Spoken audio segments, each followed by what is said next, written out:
창세기 33장 12절에서 20절 말씀. 에서가 이르되 우리가 떠나자. 내가 너와 동행하리라.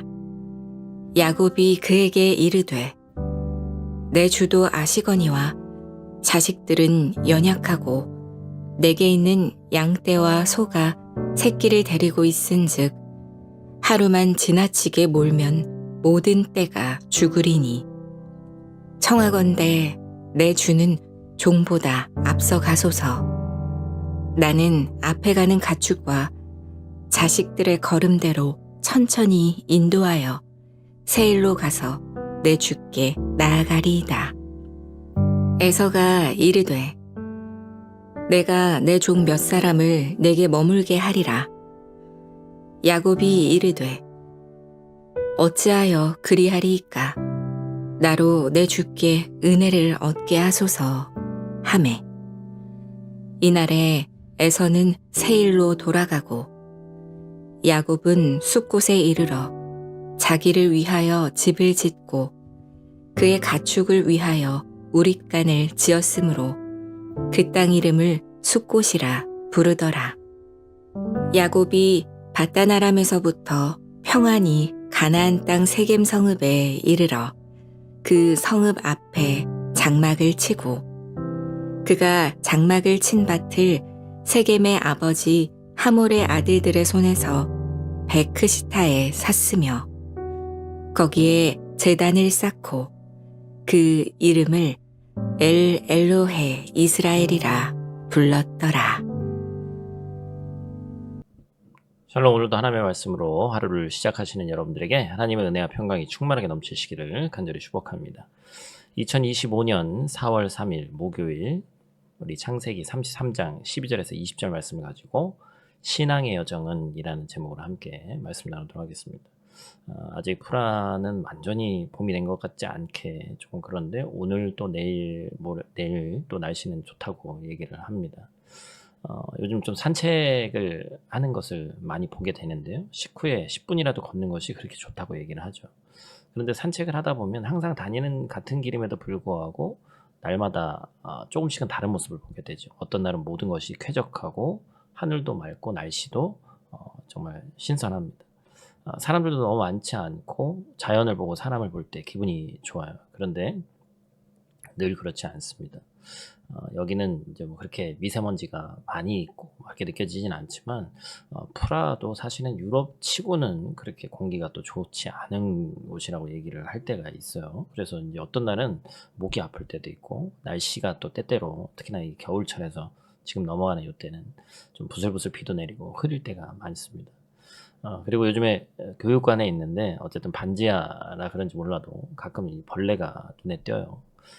기분 좋은 어떤 그러한 그런 길을 예상하고 길을 나섰다가 때로는 내 생각과는 다른 그리고 그렇게 쾌적하지 않은 상황을 맞닥뜨리게 될 때도 있다는 것입니다. 어쩌면 이런 모습은 신앙의 여정에서도 비슷해 보이죠. 어떤 날은 세상이 아름다워 보이고 하나님의 은혜가 또 모든 것이 기쁘고 모든 것이 밝고 아름답게 보입니다. 그리고 또 어떤 날은 전날의 기쁨이 무색하게 도대체 내 마음 가운데 왜 이렇게 어두운 길이 있는가, 하는 것마다 다 안 되는가, 이렇게 어떤 그런 느낌이 날 때가 있죠. 그래서 삶의 여정, 신앙의 여정이라고 이렇게 표현하지 않습니까? 오늘 본문을 통해서 우리가 이 신앙의 여정을 걸어감에 있어서 기억해야 될 두 가지를 이 아침에 함께 짧은 시간이지만 나누는 귀한 시간 되기를 축복합니다. 첫 번째로 오늘 본 말씀 통해서 기억해야 될 것은 내 생각과 다를 수 있다라는 것을 기억해야 됩니다.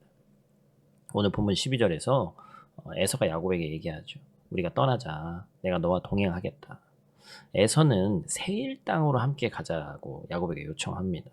하지만 야곱은 자신이 천천히 세일 땅으로 가겠다고 얘기하면서 에서의 제안을 거절하죠. 그러자 에서가 다시 얘기합니다. 자신의 종 몇 사람과 함께 가라고. 야곱은 그에 대해서도 거절하죠. 그리고 야곱은 어디로 행하죠? 창세기 31장 3절 말씀 이하에 뭐 어떤 내용을 얘기하셨습니까? 다 우리가 시간 계산에 제가 읽지 않겠습니다만 내 조상의 땅, 내 족속에게로 돌아가겠다. 그 말을 야곱이 기억하고 있는 것이죠. 그래서 이 세일이라는 낯선 땅으로 가지 않습니다. 에서를 따라가는 것이 아니라 하나님께서 말씀하신 땅으로 가는 거죠. 그래서 오늘 본문 16절에서 18절은 이렇게 얘기합니다. 제가 읽어드릴게요. 이날에 에서는 세일로 돌아가고 야곱은 숫곳에 이르러 자기를 위하여 집을 짓고 그의 가축을 위하여 우릿간을 지었으므로 그 땅 이름을 숫곳이라 부르더라.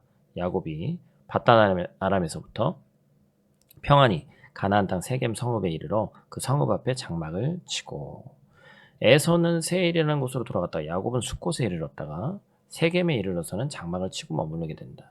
그래서 18절을 다시 보면 야곱이 밧단 아람에서부터 평안히 가나안 땅 세겜에 이르렀다 이렇게 고백을 하고 있는 거예요. 우리가 주목하기를 원하는 것은 28절의 평안입니다. 여러분 밧단 아람이 어디죠? 바로 야곱의 외삼촌 라반이 살던 곳입니다. 야곱이 자신의 아내들을 만나서 결혼하고 자녀들을 낳은 곳이죠. 그런데 그 밧단 아람에서 나오는 과정이 어땠어요? 우리가 너무나도 잘 알고 있죠. 라반에게 잡히지 않기 위해서 또 도망자처럼 도망쳤고 라반에게 쫓기게 됐고 그런데 하나님께서 개입하셔서 무사히 헤어지게 됐습니다. 그렇게 밧단 아람을 떠난 후에 어떻게 됐죠? 에서를 만날까봐 두려워하고 여러 수단을 생각하지만 400명의 군사들과 함께 에서가 오고 있다는 소식에 두려워합니다. 그러다가 분이엘에서 하나님의 사람과 씨름을 했고 그곳에서 이스라엘이라는 이름도 받았지만 그 씨름 과정에서 허벅지 관절을 맞아서 다리를 절게 됐죠. 밧단 아람에서 출발해서 세겜에 이르기까지 참 많은 것이 있었습니다. 그 여정은 자신이 겪었던 당시의 심정과 고민, 두려움에 대해서 며칠이고 이야기할 수 있었을 그런 시간입니다. 하지만 야곱의 편에서는 어떨지라도 그 말씀은 그 여정을 평안히 이르렀다. 이렇게 결론 맺어지음하고 있어요. 야곱에게 밧단 아람에서부터 세겜에 이르기까지 과정은 평안함과는 거리가 있었습니다. 하지만 그는 결과적으로 죽지 않고 살아서 아내와 자녀들도 무사하게 재산을 지키고 세겜 땅으로 오게 됩니다. 그리고 예전에 했던 기도 아마 기억나실 거예요. 창세기 28장에서 뭐라고 얘기합니까? 평안히 돌아오게 하나님께서 하시면 하나님이 나의 하나님이 되실 것이고 그렇죠? 그런데 사실은 야곱이 베델에서 그때 떠나올 때 형을 피해서 돌아올 때 떠날 때의 그때의 그 평안은 아마 이런 평안은 아니었을 거예요. 정말로 진짜 세상이 말하는 평안이었겠죠. 그런데 결과적으로 하나님께서는 성경에서 뭐라고 얘기합니까? 야곱을 평안하게 세겜 땅에 이르게 하셨다. 여러분 참 우리가 생각해 봐야 될 점이 있죠. 때로 우리가 기대하는 평안과 다른 상황이 펼쳐지는 경우가 글쎄요. 퍼센트로 이야기는 그렇습니다만 99%죠. 하지만 그 과정이 어땠든지 하나님께서 우리를 평안으로 반드시 인도하신다는 것입니다. 주님은 우리에게 결과적으로 변치 않는 평안을 약속하셨습니다. 주 예수 그리스도의 십자가를 통해서 우리를 구원하셨고 우리를 주의 자녀 삼으시고 주님 나라를 약속하셨기 때문에 변할 수 없는 온전한 결과가 약속되어져 있고 우리는 그 안에서 평안할 수 있습니다. 세상에 지금 내 마음대로 되지 않는 그 모든 것들이 우리의 평안을 가로막을 수 없다라는 거예요. 물론 신앙의 여정을 걸어가는 과정에서 어쩔 때는 눈을 돌릴 여유가 없어서 또 내 마음 가운데 평안을 발견하지 못할 수도 있습니다. 하지만 그럼에도 불구하고 결국은 주님 안에 있는 참 평안에 우리가 거할 수 있다는 사실을 잊지 않는 저와 여러분들 되시기를 간절히 축복합니다. 두 번째로 기억해야 될 것은 최종 목적지까지 가야 됩니다. 20절 말씀. 거기에 제단을 쌓고 그 이름을 엘렐 로헤 이스라엘이라 불렀더라. 아멘. 야곱이 세겜에 제단을 쌓았는데 엘렐 로헤 이스라엘 이렇게 지었습니다. 이 제단의 이름은 이스라엘의 하나님을 뜻합니다. 이 제단의 이름을 더 잘 이해하기 위해서 아까 얘기했던 창세기 28장 21절 말씀 다시 돌아오게 하시면 하나님께서 나의 하나님이 되실 것이고 그리고 서원을 이제 계속해서 했죠. 그리고 자신이 평안히 집으로 돌아오면 하나님께서 나의 하나님이 되시고 또 오늘 본문 18절에서는 야곱이 밧단 아람을 떠나 평안히 세겜에 이르렀다고 이야기합니다. 그리고 떠났던 땅으로 평안히 돌아온 야곱은 제단을 쌓고 그 제단에 이런 이름을 지었죠. 여러분 이스라엘은 하나님께서 야곱에게 주신 새 이름이라는 걸 너무나도 잘 알고 있죠. 즉 세겜에 도착한 야곱이 이제 하나님을 나의 하나님이다.